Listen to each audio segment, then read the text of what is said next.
What's going on, everybody? I'm Selna, America's face of dating, and today we're going to be talking about how I make any girl hooked on me, stealth seduction style. And I don't know if you guys can hear it or not, but it's actually pouring. It's not pouring down rain. It's like a light, really nice light rain. I got up really early this morning, around like 5, 6 in the morning, and did my workout, and it was a really nice vibe this morning, man. I call it a Montana morning, even though I'm here in Indianapolis currently.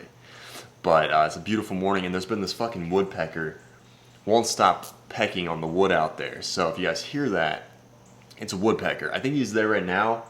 I'm not going to show you guys, though. That's kind of extra, so I'm not going to move everything around to show you. But it's like this red-headed thing pecking against the wood. So if he does it during the video, though, I'm going to have to shut that shit down, because it's just not good during recording time. You know what I mean? Got to offer you guys mega value here. So... anyways, back to our regular scheduled programming here. But the purpose of this video is that this is not a hard line or pickup line or some lame trick where other RPGs, is what I label them now, red pill geeks, or loser gurus will tell you, like being confident. Like I said before in many of my videos, you guys will constantly see one of these fucking fake loser gurus online who are just like, you just need to be confident and you just need to make a lot of money and that'll get the girl. When I've seen plenty of rich dudes, and I coach a lot of rich dudes in my program who are making good money, but they still get friend zoned or they still get ghosted. So it's not that. There's a basis of natural attraction that every man must know to get results with women. You hear those birds singing to me outside right now? So cute. They're trying to serenade me, right? But this is core feminine and masculine polarity. This is something that most men don't understand about women, and they have this societal programming in their mind that they think they need to do this in order to get the girl, and it ends up pushing her away. And so what the purpose, also a partial purpose, a bonus in this video, is I'm going to try to eliminate that societal conditioning that's caused you to believe things that you start doing things and taking action that's the wrong direction. So I want to help you guys get back on the right path of being a masculine man, because a lot of men, especially today, in this pussified world today, struggle with that stuff. So I want to teach you how to really make her hooked on you. Like I said, 99% of guys just don't understand this stuff. And that's why 97%, I believe, is what the stat is, struggle with women to at least some degree. In the top 90%, they still struggle to some degree. So, and that's sad to me. But what really gets her hooked on you without realizing, and this is where I'm kind of going to go hard on you guys a little bit, but it's the lack of emotional vulnerability. And I know, sounds dark, I know, but just hear me out. It's not as dark as you think it is. It's not some manipulation tactic. You could easily use this stuff for manipulation, but I'm trusting you guys that you use this for good, of course, and that you use it to attract a quality relationship. Right? But you don't want to let her diminish you, right? That is the main purpose of this stuff, is that you don't want to let her diminish you. If they do, and they know that they can diminish you, which shows you're a weaker man, they will lose attraction and eventually ghost you. Remember that reaction equals weakness, right? Girls seeing that they can change you. There's a client that he's on the verge of signing to my program, but I think he's 53. He's a buff dude. Like, he's buffer than me, right? And I look good, you know what I'm saying? But that dude's buff, man. Like, that dude has veins popping out of his veins, man. Like a paper cut would probably make him bleed out. That dude's buff. But his wife still left him. She said, "You're not the man that you used to be." What does that mean? You're not the man that you used to be. You hear that quite often. And you'll also hear girls, especially today, they'll use an excuse like, "I've just been through really bad past relationships, and that's why I don't want to go out with you." AKA, what that means, the truth of that in girl language basically means, you're not attracting me. I don't feel any emotional urge to go out with you anymore or hop in bed with you anymore, right? You're acting like a woman, and acting like a woman doesn't get women attracted to you. There has to be like a magnet, positive and negative. That's what's going to attract. When you try to push two positive or two negative magnets together, what happens? They fucking repel each other. It's like, you ever try to take two positive or same nature magnets and push them together? It's like almost impossible. Like literally, it's like, and they're like slipping around each other. Like it's crazy. They just won't go into it. That's how women go for you if you start acting like a female. And the basis of this is that masculine energy is about achievement, dominance, success, overcoming obstacles, while feminine energy is about connection, love, pinning her man down to a relationship finally after such years and hard work of trying to get her man. Connection, if I haven't already said that. Family, relationships. That's feminine energy. And when a man is focused on that, relationships, connection, love, trying to lock her down to a commitment, that is feminine energy, and that repulses her, right? You need to act like a man and be focused on your purpose, and you need to have a lack of emotional vulnerability. But what does that mean? It looks something like this, is that girls will constantly try to make you admit something about yourself or be vulnerable. And when you actually be vulnerable with her and tell her all these vulnerable stories like she's your therapist, she will lose attraction for you because you're being way too vulnerable. You're sharing weakness. When in reality, when she asks you these questions, you got to be like, you got to put it back on her, and she needs to share. The more that she's sharing, the more that she's going to want you, right? I don't know what dog is barking out there or if it's a fucking wolf, but that's what that is. And of course, it's right there in recording time, right? But we're just going to ignore that and go back to the good stuff here. And that is, when a woman is sharing more about herself, that is her connecting with you. That is feminine nature that makes her fall for you even more. Versus when you start sharing things about yourself, it actually makes her lose attraction because, like I said, women don't attract women, right? Women don't attract women. It's masculine energy that attracts feminine energy. That is the polarity of this stuff. There's this story I want to share with you guys, and I know you guys love my stories. I don't know why. You guys tell me all the time. You're just like, bro, I love your storytelling. And so maybe that's a hint for you guys. If you guys want to get good with girls, become a really good storyteller, man. If you guys study all my content to do that, I got plenty of videos where I tell stories. Study that shit because it works very good with women when you're a storyteller. But I had my ex-girlfriend, and this is the one that cheated on me, actually. But she was smoking hot, man. She was a smoke show. I think she actually texted me, I think 2 months ago. I think it was her, but I'm not sure. But she was like, I miss you. And I sent back, I know. And then I blocked the number. I don't know how my exes keep getting my number, man. I change my number like once a year because people will leak my number to the public or whatever, and people fucking barrage me with texts. It gets annoying, right? And I think my ex texted me and just said, I miss you. And I was like, I know, block. I was like, I know you fucking miss me. It's me. I would miss me too if I were you. And that's what your confidence needs to look like right there. For the guys who are like, just be confident. That's how you actually do it right there. Just say, I know, and block the number. Like, I don't fucking want you. I don't want you back. But it was that ex, right? And this was back when I was like in the transition of beta male to alpha male. I was in that in-between stage, so I still had a lot of these beta male characteristics. I had alpha male characteristics that got me the girl, but then I reverted back to a beta male when I was in the relationship. And I believe she was always a cheater, but that was definitely part of the influence that influenced her to cheat on me. However, this was about 2 months before she cheated on me. I started slowly slipping back in these beta male habits where I was in the hot tub and my family was over. And this is really weird, man. So just hear me out on this. So we're in the hot tub and she gets out and she's like, I want to go inside. And I was like, cool, like, you can go inside. And so she goes inside and, she does whatever, like dries off and gets in my bed or whatever. And I'm still like outside in the back patio for like another hour talking to my family. And I go back inside and she's like, and I go in my room and I'm about to like, I'm just like, oh, like she's probably in bed. She's probably sleeping or whatever. I go in my room and she's fucking like crying in my bed. I'm just like, what the fuck is going on? I'm just like, what's going on? Right? Like, why are you crying? And she's like, you just left me in here all alone. And this is when I started to realize that she had some definite abandonment issues and all that. But she started crying in my bed and she's like, you just left me all alone in this bedroom. And like, you don't even care about me. And like, you don't even want me. And like, and that's when I crawled in the bed and I was just like, I started like arguing with her, right? I started arguing with her. I'm just like, what do you mean? Like, I can't like spend time with my family? Like, blah, blah, blah. I started like getting like really like angry and defensive and very reactive, right? Very reactive. And that's the point where she started losing trust in me and my masculine because she started seeing weakness.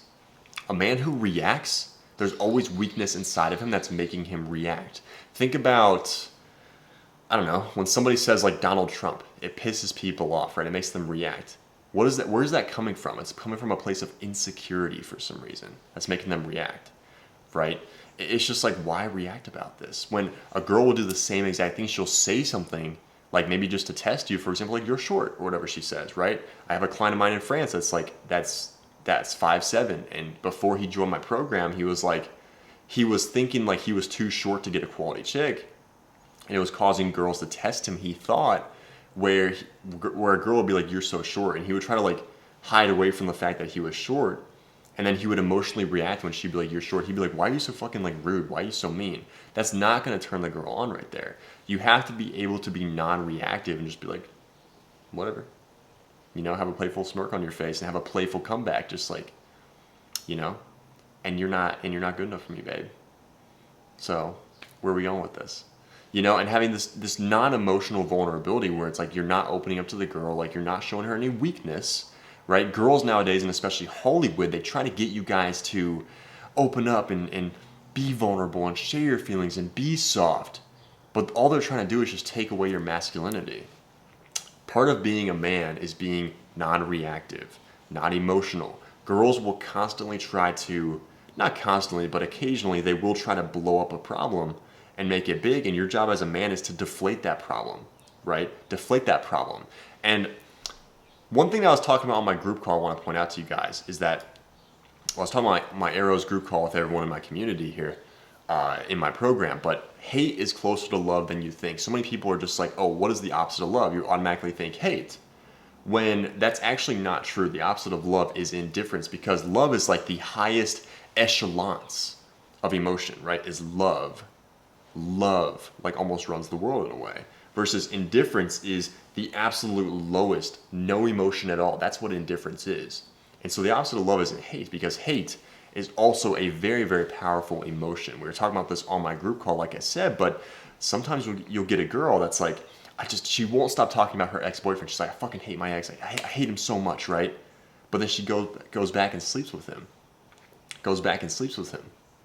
Or goes back to him. Hate is only one perspective change away from love, right? If someone hates me, if I sat down across the table from them and I made them see from my perspective why I say the things, why I stand for the things that I stand for, they would actually love me, because it's only a slight perspective change. Hate is such a powerful emotion. It's almost right at the top there with love. And hate is almost just like a confused love in a way, because the only reason you hate something is because you're seeing it from a perspective it's almost like seeing it from a lens of like red, versus if you just remove the lens and replace it with a different lens and perspective, you're going to see it from a completely different angle, and it's going to cause you to actually like it or even love it at that point and grow to love it. And so I remember after my ex cheated on me, she ended up trying to come back into my life, and this is when I started being masculine again. But I remember this was kind of petty. I remember she was dating a new guy, and this was, like I said, this was still back in my beta male days. I was still kind of reactive, but she posted a picture with like a new guy.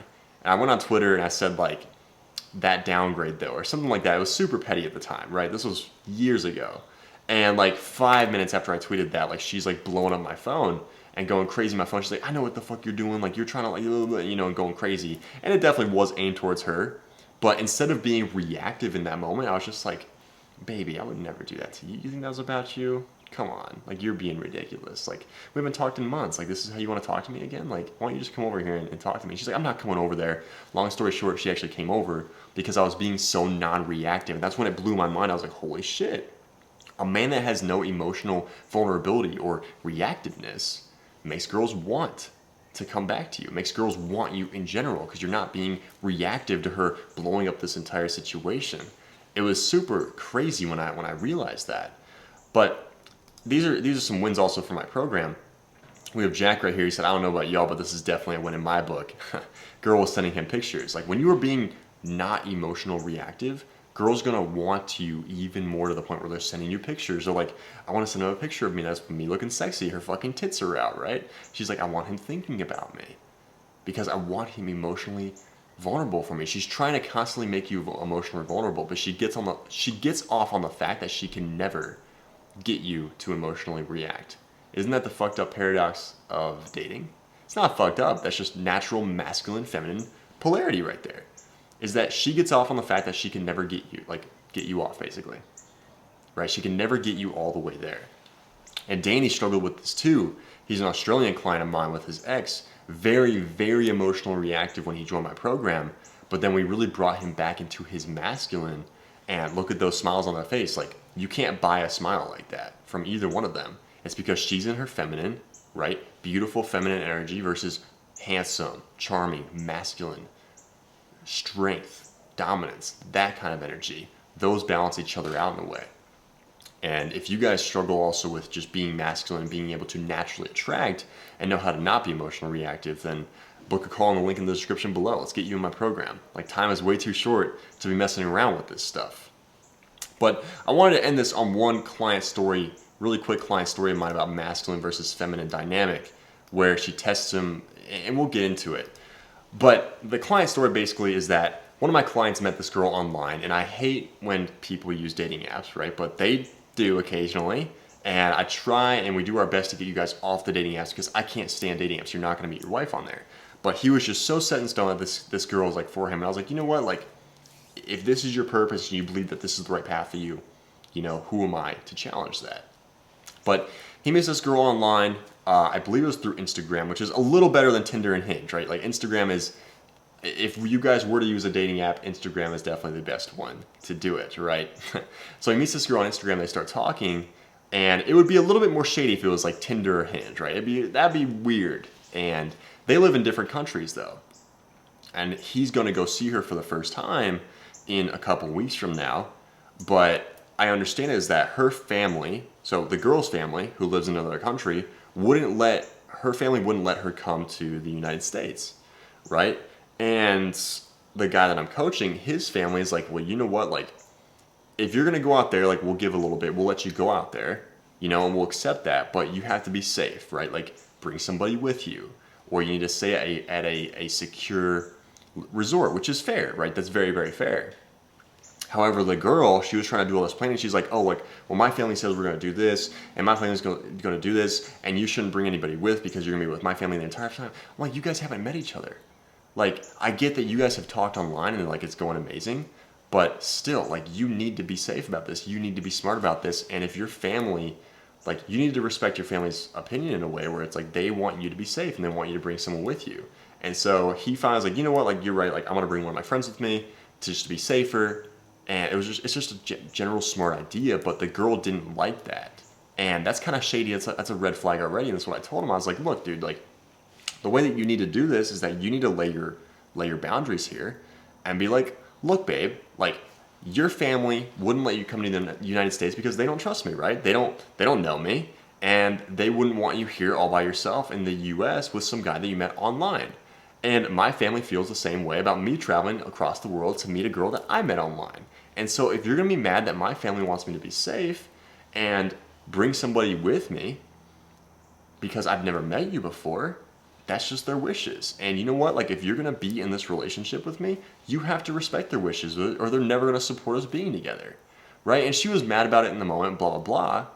But the fact is, at the end of the day, is that he had to stand up for himself. He had to stand up for his family, or else she's going to just learn that, oh, I can just walk all over him and tell him, you do this, you do that, you do this, you do that. And then she's eventually going to lose respect for you, and that natural sexual polarity is going to be absolutely zero. And so he said he felt bad about doing it and setting a boundary. He's like, oh, like, she got a little mad at me, she got a little depressed. She'll come right back, right? It's because you stood up for yourself as a man. You had that masculine polarity of just being like, hey, this is how it's going to be. You have to respect my family's wishes. And part of being masculine, one thing that I tell you guys about being masculine, that my client who's 53, who's going to join the program, my, I guess, prospect, wouldn't be a client yet, who's ripped and wife left him, he was like, well, how do I be more masculine, right? Masculinity is about being as tough as nails, but fair, right? Tough as nails, but fair. If you're just tough as nails, then you're just a dick.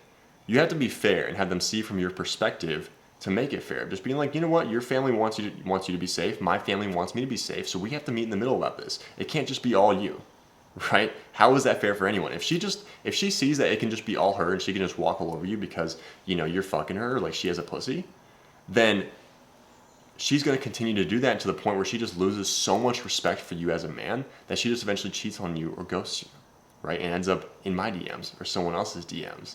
So that's what you need to know about masculinity. And if you guys need help with this stuff and you guys need help winning somebody back or just learning the stuff to be able to naturally attract, then book a call in the link in the description below. talk to me personally. Let's get you onboarded into my program. Don't hop on the call if you're gonna waste my time. If you don't have a stable job or stable income, like I want you guys at least working, have some money saved up so you can actually invest in my program with me and actually work on this stuff and take this seriously so you're not focused on like, oh shit, how am I gonna make this month's rent, right?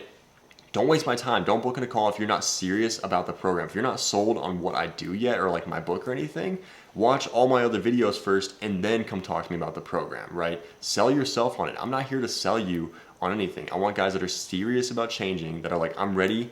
I know I can do this. Those are guys that, like Danny, Jack, and everybody else that's joined my program, they get the best results. And so I will see you guys in the next video. I'm Selna Kim, America's Face of Dating. Make sure to like and subscribe and comment down below something you guys want to hear more about.